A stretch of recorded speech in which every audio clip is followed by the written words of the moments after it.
Leadership is about guiding others from where they are to where they need to be, helping others move from what they don't know to what they should know. It's about providing direction on how to start, how to progress, and how to achieve success. This is no small task. In fact, it's a tremendous responsibility. I like to call this the study of leadership. And let me tell you, we should all strive to be lifelong students. Many of you are already leaders in your own right. But here's the secret. The most effective leaders are those who remain students, always learning, always growing. A student leader is someone who constantly seeks out ways to improve their leadership, to make their communication more compelling, their understanding broader, their empathy deeper, and their ability to listen sharper. As you continue to study and apply what you learn, you begin to refine that mechanism within you, the one that takes knowledge and turns it into something of value you can share with others. With time, that mechanism becomes more efficient, more effective. That's the power of being a student leader. But let's not stop there. Leadership isn't the only area where we need to be students. Whether it's honing your style, mastering your craft, or staying up to date with the latest advancements, it's essential to keep learning. This applies to every role you play in life, be it as a leader, a professional, a parent, or even a friend. Take parenting, for example. If you're a father, strive to be a student father. If you're a mother, aim to be a student mother. Ask yourself, how can you be a more effective parent this year compared to last year? What new stories or lessons can you gather that will be valuable when guiding your children through life's challenges? This is what it means to be a student parent, constantly learning, adapting, and improving. Now, let me share with you a few insights on leadership that I believe are fundamental. I'll give you the list first, and then we'll dive into each point in more detail. The first principle is to be a student of possibility. This is crucial. I was reminded of this in a sermon I heard a few weeks ago by Dr. Robert Schuller's son at the Crystal Cathedral. The sermon had just 3 main points, but they were so profound that I had to take note. Here they are. Number 1, if you think something is impossible, it isn't. That's the first point. Number 2, if you think you know everything, you don't. And finally, number 3, if you think you're alone, you're not. These are powerful truths to live by. Let's start with the first one. If you think something is impossible, it isn't. To illustrate this, he shared the story of Rich Devals, the founder of Amway. Rich Devals needed a heart transplant, a life or death situation. When Dr. Schuller went to visit him, he said, "Rich, it's difficult to pray for you because for you to get a new heart, someone else has to pass away." Rich responded with grace, saying, "Well, let's just pray for God's will to be done." Fast forward, and Rich Devals received that heart. What seemed impossible became possible. Remember, leadership is about more than just guiding others. It's about continuously guiding yourself. Be a student in all areas of your life, keep learning, keep growing, and keep striving to turn the impossible into the possible. That's the essence of true leadership. Now, Rich Devals received his heart transplant, and that in itself is a powerful story. But there's more to this story, something truly remarkable. Not long after his transplant, Rich Devals had the incredible opportunity to have dinner with the woman who gave him her heart. Now, when you hear that, you might think, that's impossible. I had the same reaction when I first heard it. In fact, everyone who listened to that sermon had the same thought. How could that be? It's impossible to have dinner with the person who donated their heart. But here's what actually happened. There was a woman who needed a liver transplant. Often it's best if the liver and heart come from the same donor. So when someone passes away and donates their organs, both the liver and heart can be transplanted together. This woman received the liver and heart in a single transplant, but since she only needed the liver, her old heart was still viable. That heart went to Rich Devals. And that's how it became possible for Rich Devals to have dinner with the woman who, in a way, gave him her heart. Incredible, right? 20 years ago, something like this would have been unimaginable. It's the kind of story that makes you rethink what's possible. We often say, that's impossible. But this story shows us that what we think is impossible today may very well be possible tomorrow. We don't know what technology will bring in the future or what our faith can achieve. It's a powerful reminder that our belief in what can be done should always stretch beyond what we think is possible. Now, the next point from that sermon was just as profound. If you think you know everything, you don't. How many times in life have we learned this lesson? From the time we were young right up to the present day, there have been moments when we thought we had it all figured out. We believed we knew everything there was to know, that we had the answers, that we were in control. We thought we had it all locked down. But then, as life tends to do, something comes along to show us just how much we don't know. We were certain we had the solution, convinced we had all the answers. But then reality stepped in and proved us wrong. This is a lesson we keep learning, often the hard way. Our ego wants to believe that we've arrived, that we've reached the summit of understanding. But life has a way of humbling us, reminding us that there's always more to learn. Just when we think we've mastered our business, our craft, or our lives, something comes along to remind us that we're still students, that there's still so much more to discover. This constant reminder of our limitations isn't something to be feared. It's a gift. It's how we grow, how we keep evolving. So when we think we know it all, it's important to remember that there's always room to learn, to expand our understanding. And if we keep ourselves open to this learning process, there's no telling what we can achieve. That's why the point is so valid.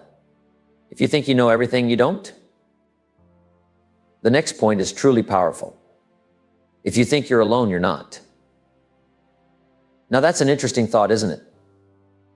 In the United States, we say the Pledge of Allegiance, which includes the words "one nation under God." This is a profound statement because as a country, we believe that we are never truly alone. Even when it seems like you're standing all by yourself, isolated from everyone, you're not truly alone. Someone's prayer is reaching you. Someone's spirit is connecting with yours. Even if they're not physically present, you can still feel their presence, their support. You know what I'm talking about, those moments when the phone rings and before you pick it up, you just know it's going to be someone you've been hoping to hear from? That's the unseen magic of life, always there, always working behind the scenes. It's a reminder that when you think you're alone, you're really not. I often find myself reflecting on this after I've finished a rally, an extravaganza, or any other presentation. I tell my audience, I promise you when I leave here tomorrow, I won't leave you behind. I'll carry you with me in my thoughts and in my heart. And you know, people can feel that. They know I mean it. When I'm with my grandkids and my children, I share these experiences with them. The essence of these moments, the energy and the collective spirit of everyone who was there, I take all of that with me. It's not just about the place or the event. It's about the spirit of the people who made it special. I carry that with me, not just on the flight back home, but wherever I go. And every time I share those stories, someone is touched, someone is inspired, because I didn't leave my audience behind. You know, I often ask my audience, how many of you have written my name in your notebook, in your journal? And almost every hand goes up. Then I say, when we leave here and the lights go out, I go with you. My name might be in your journal, but it's not just my name I hope you carry with you, it's my spirit. My good wishes, my prayers for you. I want my presence to follow you, so that when you share the notes you took from one of my presentations, it's not just the words that come through, but the spirit behind them. That's what makes this point by young Youre so profound. If you think you're alone, you're not. So let's tie this back to the bigger picture. First, we talked about the study of possibility. Be a student of possibility because you never know where the next great idea will come from. It could be in the mind of someone right next to you or in the heart of someone you've never met. If the idea lands in the right person's heart, incredible things can happen. We've seen this over the last 20 years. So remember, if you ever feel like you're standing alone, think again, you're not. The world is full of unseen connections, and you're never truly by yourself. Now, let me tell you about the next key. Possibility is just one part of the equation, but you also need to be a student of opportunity. What does that mean? Opportunity is like springtime. It's a moment filled with potential, but only if you recognize it. It's that time when you can say, this could be the spring I've been waiting for. You see, spring is special because it holds the seeds that lead to a summer of growth and a harvest in the fall. But here's the trick. You've got to seize it. Opportunity doesn't announce itself with a big sign saying, here I am. No, sometimes it's subtle. It might look like a chance conversation. Someone standing nearby and you get that little nudge that says, introduce yourself, say hello, share your story. Because that's how windows open, by seizing the moment. Don't let those moments slip by. Become a student of timing, knowing when it's the right time to act, when this could be your spring, the season to plant for your future. Let's say you've got the first 3 months of the next year ahead of you. You can decide right now to make those months your springtime. Set the foundation for something big, something lasting. Even in an industrialized society where the seasons blend together, you can create your own spring. You can manufacture it by learning to spot opportunity. Be the one who recognizes this is the moment, this is the year, and go all in. Next comes ability. Now, human ability is something that's been awe-inspiring through history.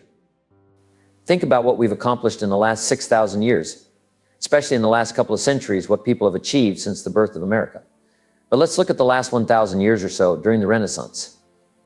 That period was like a garden in full bloom. After the Dark Ages, human creativity and genius came alive. Art, music, architecture, it was all bursting forth at once. And what does that tell us? It tells us that human potential is limitless. When the conditions are right, when opportunity and ability come together, people can do the most extraordinary things. Sometimes that potential is there, but no one notices. Sometimes people have the ability, but no one gives them a chance. But when the right moment and the right opportunity meet, incredible things happen. People who others doubted, who were overlooked, suddenly awaken to their own greatness. So be a student of opportunity and understand that with the right mindset and the right season, your ability can create miracles. All it takes is the right moment, the right opportunity, and the willingness to act when that window opens. You have to be ready. Because when opportunity and ability meet, anything is possible. Let me tell you an incredible story, a real lesson in human potential and the power of thought. It's about a university student who found himself receiving a prestigious award in mathematics. But the story behind how he got there is what's truly remarkable. One day, this student was sitting in his math class, but like all of us sometimes do, he found himself drifting off, nodding off during the lecture. By the time he woke up, the class was over and everyone was leaving. He gathered up his things, and as he was about to head out, he looked up at the blackboard. There were 2 math problems written there. Thinking these were the problems assigned for homework, he quickly jotted them down in his notebook and hurried out the door with the rest of the class. Later that evening, he sat down to work on what he thought was the usual assignment. But these problems were different. He thought to himself, these are the toughest problems I've ever seen. There's just no way to solve them. He spent hours working late into the night, wrestling with the equations, feeling frustrated, thinking there's no solution to these, yet he couldn't let go. Something in him pushed him to keep going. And finally, after nearly pulling his hair out, he found what he believed was the solution to one of the problems. So the next day, he handed in his work to his professor. Now, he didn't think much of it. He simply explained, I saw the problems on the board, worked on them, and here's my solution. But little did he know, he wasn't turning in a typical homework assignment. No, those 2 problems he copied down were not ordinary problems. They were 2 of the world's most famous unsolvable mathematical problems. Problems that mathematicians for years had tried and failed to solve. The professor was stunned. He checked the student's work, and to his amazement, the student had indeed solved one of the world's unsolvable problems. And that's why he was now receiving this incredible award. But here's the thing. The student didn't know the problems were supposed to be impossible. That's the beauty of the story. He approached them like any other problem, worked on them with no preconceived notions, and found the solution. Now, what's the lesson here? It's a powerful reminder that human potential is limitless. The mind, the spirit, our capacity for thought, it has no boundaries. There are no restrictions on what you can think, what you can imagine, or what you can achieve. Physical things have limits. A plane can only fly so fast. A car can only drive so fast. Even the speed of light has a maximum limit. But thought travels beyond all of that. Spirit and imagination, they move faster than light, faster than anything in the physical world. The problem is, most people are held back by what they think is possible. They put limits on themselves because they think this can't be done. No one has done it before. But here's the truth. When you approach life without those limits, when you believe that anything is possible, the world opens up to you. This student didn't know the problems were unsolvable, and because of that, he solved them. Think about the power of that mindset. If you take on life's challenges without putting a ceiling on what you can achieve, there's no telling what you're capable of. Remember, it's not the limits of the world that stop us, it's the limits we place on ourselves. Let your mind soar, let your spirit be free, and don't let anyone tell you what's impossible. The truth is, the only real limits are the ones you believe in. You see, in the physical world, 2 bodies can't occupy the same space at the same time. It's either one or the other. But when it comes to the human mind, to giving and receiving, something extraordinary happens. When you share, you receive at the same time. In fact, you receive almost instantaneously. It's the law of reciprocity in action. Giving out and getting back, it's one of life's great wonders. This is where the magic of the human brain comes in. the ability to think, to ponder, to wonder, to figure things out. That's what I want you to tap into. I want you to discover your own abilities, your unique potential. It's something you uncover step by step, skill by skill, language by language, ability by ability. You've got it in you. The question is, are you using it? You see, your potential isn't something you find all at once. It grows as you grow. It expands as you push the boundaries. Yes, you've learned this, but what about the next thing? What's the next skill? The next step, the next level? Don't stop now. You've started the journey of discovery, so keep going. Study your own ability, tap into it, and use it to its fullest. Now, here's something that's just as important, and it's something every leader must understand. The concept of inevitability. We need to be students of what's inevitable. What do I mean by that? Let me paint you a picture. Imagine you're 300 feet from Niagara Falls, sitting in a small boat. You have no motor, no oars. Now, let's be honest, what happens next is inevitable. It's over. Even if you haven't gone over the falls yet, even if you haven't felt the drop, the outcome is already determined. You're too close, too far gone, and it's just a matter of time before the inevitable happens. Why do I bring this up? Because life works the same way. You don't want to find yourself 300 feet from Niagara Falls, so to speak, because you didn't see the signs or weren't paying attention to the warnings. Maybe someone painted the picture for you way upstream. Maybe someone else had been in that same situation before, and their experience could have taught you to avoid it. But if you weren't paying attention, or if you were careless, you might find yourself in that inevitable position where it's too late to turn back. Here's the lesson. Don't wait until you're 300 feet from disaster before you wake up. Life is full of moments where the outcome becomes inevitable if we don't make the right choices upstream. As leaders, as parents, as individuals, we need to teach ourselves and our children that some situations are unavoidable if we don't take action early enough. Think about it. There are certain mistakes, certain failures, certain points in life where if you cross that line, disaster is inevitable, heartbreak is inevitable, loss is inevitable. The key is to learn from those who've been there before, those who've faced that inevitable fall. Study their experiences, listen to their stories, and avoid finding yourself in the same boat. So what does that mean for you today? It means you've got to be aware, you've got to be conscious of where you're heading. The decisions you make now, the actions you take today, can determine whether or not you end up in a situation where disaster is unavoidable. Pay attention to the warnings, learn from the experiences of others, and stay upstream where you still have the power to steer your ship. Life gives us plenty of opportunities to change course before it's too late. The question is, are you paying attention? Or will you wait until the roar of the falls is too loud to ignore? Be a student of inevitability. Understand the consequences of your actions today and avoid the inevitable pitfalls tomorrow. Let me share a lesson I learned early in my journey, and it comes from the world of economics. You see, I discovered something interesting about money management. You can make $5,000 a month and still go broke.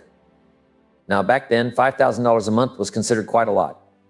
I used to wonder, how on earth can someone making that kind of money end up broke? Well, the answer was simple. You spend $6,000. It sounds obvious, but trust me, it's easy to do. When you're bringing in $5,000, it's surprisingly simple to let an extra $1,000 slip through your fingers without even noticing. And once you start down that path, spending more than you make, it's inevitable that financial trouble will follow. If you don't recognize the problem early on, if no one comes along to sound the alarm, sooner or later you'll find yourself in a situation where it's too late. You'll end up broke. One of my friends had a great way of putting it. If your outgo exceeds your income, your upkeep will be your downfall. And that's the key. There comes a point where if you don't adjust, it's inevitable that your spending will lead to a financial crash. So here's the lesson. Don't let yourself get to that point. Be a student of your habits. Ask yourself, if I keep going in this direction, where will it take me? If I maintain my current disciplines, what's the outcome? And just as important, what if I don't change my lack of discipline? That's a powerful question, because the consequences of neglect build up over time. You may not feel it immediately, but eventually it becomes inevitable. It's the same principle with your health. If you don't get the right nutrients, if you don't take care of your body, it's only a matter of time before it catches up with you. The same applies to your finances, your relationships, your career. If you don't make the necessary adjustments, disaster becomes inevitable. That's why you've got to be aware of where you're headed before it's too late. You can't wait until you're on the brink of the falls, 300 feet from disaster. You need to make the changes upstream before it's too late. Now, here's the next important lesson. Be a student of rationality. What does that mean? It means learning how to think fast, how to break down problems and put them back together quickly and efficiently. It's about honing your ability to assess a situation, analyze it, and make a decision that fits your philosophy, your goals, and your values. Rationality is the tool that helps us figure out what makes sense. And here's something to remember. You're only going to act on something if it makes sense to you. Think about it.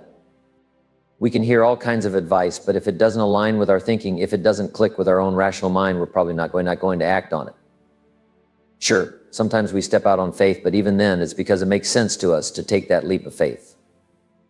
So how do we develop this rationality? By constantly learning and refining our thinking. You see, rationality doesn't just happen. It's a skill you cultivate. As you grow, your sense of what's rational, what makes sense, expands. What made sense to you 5 years ago might be incomplete today. But that's the beauty of it. Your rationality evolves as you gain new insights and perspectives. And here's where it gets really powerful. When you can take what makes sense to you and communicate it clearly to someone else, you can have a massive impact. If you can make a presentation or share an idea in such a way that the other person sees it, understands it, and says, that makes sense to me, then you're creating change. That's how you influence people. That's how you make a difference. Now, the best kind of rationality is common sense. It's one of the greatest tools we have as human beings. Common sense is that ability to look at a situation and say, this just doesn't add up, or this seems exaggerated. It's trusting your gut, your instincts, but also being open to expanding your understanding. What was common sense to you a few years ago might be different today, and that's okay. As we grow, our common sense becomes sharper, more refined.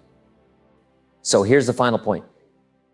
Be a student of these key principles: possibility, opportunity, ability, inevitability, and rationality. They will guide you in your journey towards success, fulfillment, and personal growth.